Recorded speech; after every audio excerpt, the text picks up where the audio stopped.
নমস্কার বন্ধুরা। মুসুরির ডালের মধ্যে দিয়ে দাও ডিম। মুসুর ডালের মধ্যে সেদ্ধ ডিম দিয়ে যে এত অপূর্ব রেসিপি বানানো যায়, যেটা একবার বানিয়ে ভাত, রুটি, লুচি, পরোটা সব কিছুর সাথেই দারুণ জমিয়ে দেবে। এই রেসিপিটার জন্য প্রথমে আমি ডিম সিদ্ধ হতে বসিয়ে দিয়েছি। ডিমটা সিদ্ধ হতে হতে ডালটাকে সিদ্ধ হতে বসিয়ে দেবো। তো এখানে 1 কাপ মেজারিং কাপের মুসুর ডাল আমি জল দিয়ে খুব ভালো করে আগে 2 থেকে 3 বার জল পাল্টে ধুয়ে নেব। খুব ভালো করে ডালটা যখন ধোয়া হয়ে যাবে তখন ডালটাকে সিদ্ধ হতে দেবো। তো কড়াইতে আমি জল আগে থেকেই গরম হতে বসিয়ে দিয়েছি। এদিকে দেখো যে ডিমটা আমার সিদ্ধ করে নেওয়ার পর এখানে ডিমের মধ্যে আমি হলুদ গুঁড়ো, কাশ্মীরি লাল লঙ্কার গুঁড়ো আর অল্প লবণ দিয়ে খুব ভালো করে মাখিয়ে রাখবো। তো এইভাবে মাখিয়ে এগুলোকে ভাজতে হবে। এদিকে দেখো জলটা গরম হতে শুরু করে দিয়েছে, মানে ফুটে উঠতে শুরু করেছে। এখন আমি যে মুসুর ডালটাকে ধুয়ে রেখেছিলাম, সেই ধুয়ে রাখা মুসুর ডালটাকে সিদ্ধ হতে দিলাম। অল্প লবণ দিয়ে দিলাম, লবণটাকে ভালো করে মিশিয়ে দেবো, তাড়াতাড়ি সিদ্ধ হয়ে যাবে। তবে মুসুর ডালটাকে কিন্তু একদম গলিয়ে সিদ্ধ করব না, একটু গোটা গোটা থাকবে, সেই অবস্থায় কিন্তু মুসুর ডালটা নামিয়ে নিতে হবে। দেখতেই পাচ্ছ মুসুর ডালটা কিন্তু অনেকটাই সিদ্ধ হয়ে গেছে, মোটামুটি 80% মতো কুক হয়ে গেছে। এর থেকে বেশি কিন্তু আর সিদ্ধ করবো না। এবার আমি গ্যাস অফ করে দিলাম। এরকম একটু দানা দানা রেখে কিন্তু সিদ্ধ করতে হবে। এদিকে কড়াইতে আমি নিয়ে নিচ্ছি সর্ষের তেল। রেসিপিটা সর্ষের তেলে করবে, খেতে ভালো লাগবে। এবারে যে ডিমগুলোকে আমি লবণ, হলুদ গুঁড়ো আর লঙ্কার গুঁড়ো মাখিয়ে রেখেছিলাম, সেগুলোকে কাঁটা চামচ দিয়ে একটু জাস্ট এইভাবে ভেতর পর্যন্ত দাগ দিয়ে দেবো, যাতে করে ভেতর পর্যন্ত সমস্ত গ্রেভিটা ঢুকতে পারে। 4টে ডিমকেই খুব ভালো করে তেলে ভেজে নিতে হবে। গোল্ডেন ব্রাউন করে ভেজে আমি ডিমগুলোকে তুলে নেব। তো দেখো ডিমগুলো কিন্তু ভাজা হয়ে গেছে। এখানে 4টে ডিম দিয়ে আমি রেসিপিটা করছি, তো 4টে ডিমকেই ভেজে নেওয়া হয়ে গেছে। এবার ওই তেলের মধ্যেই তেজপাতা, শুকনো লঙ্কা দিয়ে দিয়েছি ফোড়ন, আর দিয়ে দিচ্ছি এলাচ আর দারচিনি। এবার খুব ভালো করে একটু জাস্ট ভেজে নিয়ে প্রথমে পেঁয়াজ কুচি অ্যাড করছি। 2টো মিডিয়াম সাইজের পেঁয়াজ কুচি এখানে আমি দিয়ে দিলাম। পেঁয়াজটাকে ভালো করে ভেজে নেব।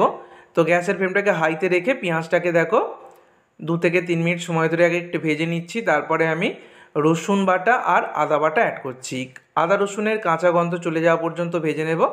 তারপরে আমি এখানে দিয়ে দিচ্ছি টমেটো কুচি। একটা বড় সাইজের টমেটোকে কুচি করে দিয়ে দিয়েছি। 4টে চেরা কাঁচা লঙ্কা দিয়ে দিলাম। টমেটোটা গলে যাওয়া পর্যন্ত ভালো করে ভেজে নেব। টমেটোটা যখন অনেকটা গলে আসতে শুরু করবে বা গলতে শুরু করবে, তখন আমি হলুদের গুঁড়ো, কাশ্মীরি লাল লঙ্কার গুঁড়ো, জিরে গুঁড়ো আর দিয়ে দিচ্ছি ধনে গুঁড়ো। তো এগুলো মোটামুটি বাড়িতে সবারই থাকে। আর স্বাদ মতো লবণ এখানে অ্যাড করলাম, আর ছোটো চামচের 1 চামচ দিয়ে দিলাম চিনি। তো যেহেতু ডিম ডাল রান্না, তাই একটু চিনি দিলে খেতে ভালো লাগবে। সমস্ত মশলাটাকে ভালো করে কষিয়ে নেবার পর যে ডালটাকে সিদ্ধ করে রেখে দিয়েছিলাম, সেই সিদ্ধ করে নেওয়া মুসুর ডালটাকে আমি দিয়ে দিচ্ছি। তো ডালটা দেখো একটু গোটা গোটা রয়েছে, একদম কিন্তু পুরোপুরি গলিয়ে ফেলিনি আমি। খুব ভালো করে সমস্ত মশলার সাথে ডালটাকে নেড়ে চেড়ে নেব। আর খুব ভালো করে যখন মিশে যাবে তখন অ্যাড করতে হবে জল। এখানে তোমরা গরম জলের ব্যবহার করতে পারো, আমি নর্মাল তাপমাত্রা জলই দিচ্ছি। গরম জল দিলে বেশি ভালো হয়। পরিমাণ মতো জল দিয়েছি। জলটা এমন দিতে হবে যাতে মিশ্রণটা, মানে যখন তরকারিটা হয়ে যাবে তখন কিন্তু খুব বেশি ঘন হবে না, আবার একদম পাতলাও হবে না। তো এইভাবে এবার সব কিছুকে একসাথে মোটামুটি 5 থেকে 6 মিনিট রান্না করতে হবে।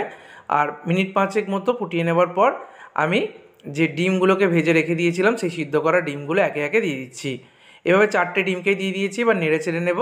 এবার এটাকে আরও 4 থেকে 5 মিনিট রান্না করলেই কিন্তু রান্নাটা একদম কমপ্লিট হয়ে যাবে। তো মোটামুটি 5 মিনিট পর আমি দেখাচ্ছি তোমাদেরকে। ঠিক 5 মিনিট পর ফিরে এসেছি। দেখো মিশ্রণটা কিন্তু এখন অনেকটাই ঘন হয়ে গেছে।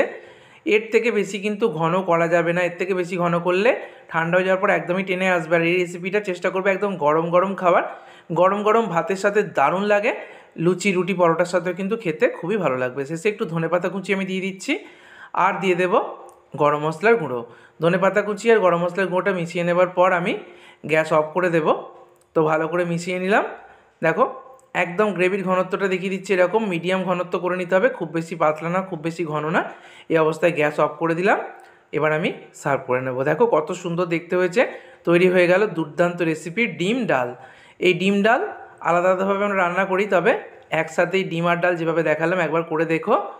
গরম গরম ভাত দিয়ে কিন্তু একদম অমৃত লাগবে। 1 থালা ভাত কিন্তু নিমেষে খাওয়া হয়ে যাবে। আবার এই রান্নাটা রুটি দিয়েও খেতে কিন্তু ভীষণই ভালো লাগে। আমি সার্ভ করে দিচ্ছি।